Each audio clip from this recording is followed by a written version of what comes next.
California, Los Angeles. আল্লাহ পাক জেনা ব্যভিচার যে দেশে বেশি হয় আল্লাহ পাক বরদাস্ত করেন না। শহীদ আল্লামা দেলোয়ার হোসেন সাঈদী ক্যালিফোর্নিয়া এবং বিশেষভাবে লস অ্যাঞ্জেলস সম্পর্কে একটি গভীর ভবিষ্যৎবাণী করেছিলেন, যা আজকের দিনে বাস্তবতার সাথে অনেকটাই মিলে যাচ্ছে। তিনি বলেছিলেন, ক্যালিফোর্নিয়া এবং পশ্চিমা দেশগুলোর মধ্যে যেভাবে জেনা, ব্যভিচার এবং অপরাধমূলক কর্মকাণ্ড বৃদ্ধি পাচ্ছে তা আল্লাহর গজবের কারণ হয়ে দাঁড়াবে। তার কথাই ছিল, যখন কোনো সমাজে এই ধরনের পাপমূলক কর্মকাণ্ড বৃদ্ধি পায় তখন আল্লাহ তাআলা সেই সমাজে গজব পাঠান, যা প্রাকৃতিক বিপর্যয়ের আকারে পৃথিবীকে আঘাত করে। আজকের লস অ্যাঞ্জেলস বা ক্যালিফোর্নিয়ার অবস্থা যেন আল্লামা সাঈদীর ভবিষ্যৎবাণীর একটি বাস্তব প্রতিফলন। California, Los Angeles. আল্লাহ পাক জেনা ব্যভিচার যে দেশে বেশি হয় আল্লাহ পাক বরদাস্ত করেন না। দুশ্চরিত্র যে দেশের মানুষ দুশ্চরিত্র হয়ে যায়, জেনা ব্যভিচার বেশি হতে থাকে, আল্লাহ হরক করে দেন, গজব দেন। আল্লাহ সুবহানাহু ওয়া তাআলা এই জন্য বলেছেন, কুল সিরু ফিল আরদ, আমার জমিন ঘোরো, ভালো করে দেখো, কাইফা কানা আকিবাতুল মুকাজ্জিবিন, মহাসত্যকে যারা অস্বীকার করেছে তাদের পরিণতি আমি কি করে দিয়েছি, এগুলি চোখে ভালো করে তাকায় দেখো। দাবানল, জলবায়ু পরিবর্তন, ধ্বংসাত্মক প্রাকৃতিক দুর্যোগ, এগুলো আল্লাহর গজবেরই একটি প্রতিফলন, যা পশ্চিমা দেশগুলোর অবক্ষয় এবং সমাজে বেড়ে ওঠা পাপের ফলস্বরূপ দেখা যাচ্ছে। লস অ্যাঞ্জেলসের দাবানল, যেখানে হাজার হাজার একর জমি পুড়ে ছাই হয়ে গেছে এবং হাজার হাজার মানুষ ক্ষতিগ্রস্ত হয়েছে, তা এক দুর্বিষহ পরিণতির চিত্র। আল্লামা সাঈদী রহমাতুল্লাহ আলাইহির ভাষায়, যখন পাপ বৃদ্ধি পায় তখন আল্লাহ তাআলা সেই জাতির উপর গজব পাঠান, যা তাদের ধ্বংসের দিকে নিয়ে যায়। তিনি বিশেষভাবে উল্লেখ করেছিলেন যে সমাজে জেনা, ব্যভিচার এবং অনৈতিক কর্মকাণ্ড বৃদ্ধি পায় সেখানে আল্লাহর গজব আসবে। ক্যালিফোর্নিয়া, যা বিশ্বব্যাপী তার সংস্কৃতি, বিনোদন এবং সমাজের আধিপত্যের জন্য পরিচিত, সেখানে এই ধরনের অবক্ষয়ের পরিণতি দেখতে পাওয়া যাচ্ছে।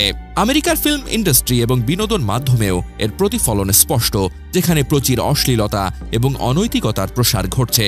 আল্লামা সাঈদীর এই বক্তব্য আজকের ক্যালিফোর্নিয়ার পরিস্থিতির সঙ্গে এক অদ্ভুত সাদৃশ্য তৈরি করছে। শহীদ আল্লামা দেলোয়ার হোসেন সাঈদী ছিলেন একজন অতুলনীয় ইসলামিক চিন্তাবিদ, বিচক্ষণ আলেম এবং ধর্মীয় নেতা, যার প্রজ্ঞা এবং ভবিষ্যৎবাণী আজও আমাদের মাঝে আলোচনার বিষয় হয়ে রয়েছে। তার বিচক্ষণতা শুধু ধর্মীয় জ্ঞানেই সীমাবদ্ধ ছিল না, বরং তিনি সমাজের নানা দিক এবং সময়ের প্রবাহ বুঝতে পারতেন।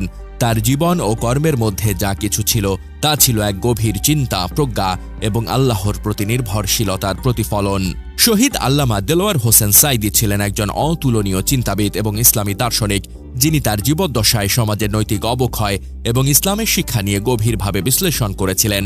তিনি শুধু ধর্মীয় জ্ঞানে মগ্ন ছিলেন না, বরং সমাজের বাস্তবতা, পরিবেশগত বিপর্যয় এবং মানবাধিকার নিয়ে তার দৃষ্টি ছিল একদম স্পষ্ট। তার বক্তৃতা ও লেখনীর মাধ্যমে তিনি বারবার সতর্ক করেছেন যে মানব জাতির অবিবেচনাপূর্ণ কর্ম এবং পাপের কারণে সমাজে নানা ধরনের বিপর্যয়, যেমন দুর্ভিক্ষ, প্রাকৃতিক দুর্যোগ এবং অগ্নিকাণ্ড ঘটতে পারে।